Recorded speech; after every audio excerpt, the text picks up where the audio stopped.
ಕುಮಾರಸ್ವಾಮಿ ಅವರ ಈ ಸವಾಲಿಗೆ ಡಿಸಿಎಂ ಡಿಕೆ ಶಿವಕುಮಾರ್ ತಿರುಗೇಟ್ ಕೊಟ್ಟಿದ್ದಾರೆ.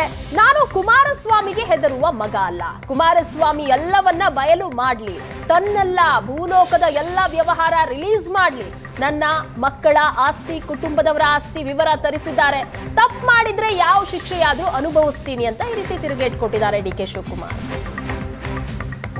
ಸ್ವಾಮಿ, ನಾನು ಹೇಳ್ತೀನಿ, ತನ್ನೆಲ್ಲ ಈ ಎಷ್ಟು ಭೂಲೋಕ ಇದೆಯೋ ಅಷ್ಟು ವ್ಯವಹಾರ ಇದ್ರು ದಯವಿಟ್ಟು ಬಿಡುಗಡೆ ಮಾಡಲಿ. ನನಗೂ ಗೊತ್ತಿದೆ, ನನ್ನ ಮಕ್ಕಳ ಆಸ್ತಿ, ನನ್ನ ಆಸ್ತಿ, ನನ್ನ ಕುಟುಂಬದ ಆಸ್ತಿ ಎಲ್ಲ ತರಿಸಿಕೊಟ್ಟವ್ರೆ, ಎಲ್ಲ ಬಯಲು ಮಾಡಲಿ. ನಾನೇನಾದ್ರು ತಪ್ಪು ಮಾಡಿದ್ರೆ ಯಾವ ಶಿಕ್ಷೆ ಬೇಕಾದ್ರೂ ಒಳಗಾಗ್ತೀನಿ. ಈ ಕುಮಾರಸ್ವಾಮಿಗೆ ಇವ್ರಿಗೆಲ್ಲ ಎದುರುವಂತ ಮಗ ಅಲ್ಲ ನಾನು. ಡಿಕೆಶಿ ವಿರುದ್ಧ ಕೆರಳಿ ಕೆಂಡವಾಗಿದ್ದಾರೆ ಕುಮಾರಸ್ವಾಮಿ. ನನಗೆ ಮಾತು ಕಡಿಮೆ ಮಾಡಿ ಅಂತ ಡಿಕೆಶಿ ಹೇಳ್ತಾರೆ. ನಿಮ್ಮಂತೆ ಮಾತು ನಿಲ್ಲಿಸುವ ನೈತಿಕತೆ ಕಳೆದುಕೊಂಡಿಲ್ಲ. ಸಿಡಿ ಫ್ಯಾಕ್ಟರಿ ಮಾಲೀಕ ಯಾರು ಗೊತ್ತಾ ಅಂತ ಕೇಳಿದ್ದಾರೆ ಎಚ್ಡಿಕೆ. ಗೌಡರ ಕುಟುಂಬ ನಿರ್ನಾಮ ಮಾಡಲು ಹೊರಟ್ರಲ್ಲ, ಆದಷ್ಟು ಬೇಗ ಪ್ರತಿಫಲವನ್ನ ಅನುಭವಿಸ್ತೀರಿ ಅಂತ ಎಚ್ಡಿಕೆ ಆಕ್ರೋಶ ಹೊರಹಾಕಿದ್ದಾರೆ. ಬೇಕಾದ್ರೆ ಇನ್ನೊಂದ್ಸಲ ಫ್ರೀಯಾಗಿ ಮಾತಾಡೋಣ. ಇವ್ರ ಯೋಗ್ಯತೆಗೆ ಏನೇ ನಡೆಸಿದ್ರಿ ನೀವು? ಅಸೆಂಬ್ಲಿ ಒಳಗೆ ಕೂತ್ಕೊಂಡು ಚರ್ಚೆ ಮಾಡ್ತೀರಿ.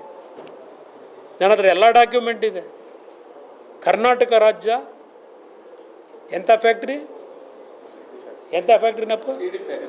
ಸಿಡಿ ಫ್ಯಾಕ್ಟ್ರಿ ತಯಾರು ಮಾಡ ಕಾರ್ಖಾನೆ ಇದು. ಒಂದು ಯಾರು ರಾಜಣ್ಣರೇ ಸಿಡಿ ಫ್ಯಾಕ್ಟ್ರಿ ಮಾಡಿದ್ದು? ಹಾಂ, ಅಲ್ಲಲ್ಲ, ಅದನ್ನೇ ಮಾಲೀಕ ಯಾರು ಅಂತ ಹಿಂದಿಂದ ಎಲ್ಲ ನೋಡಿದಿರಿ ನೀವು. ಸಿಡಿ ಫ್ಯಾಕ್ಟ್ರಿ ಹೆಂಗೆ ನಡೀತಿತ್ತು ಅಂತ.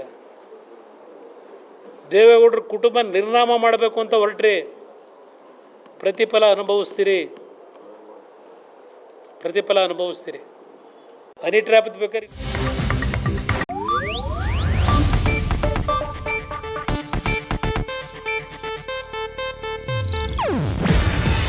ಇದು ಏಷ್ಯಾನೆಟ್ ನ್ಯೂಸ್ ನೆಟ್ವರ್ಕ್ ಪ್ರಸ್ತುತಿ. ನೀವು ನೋಡ್ತಿದ್ದೀರಾ ಏಷ್ಯಾನೆಟ್ ಸುವರ್ಣ ನ್ಯೂಸ್.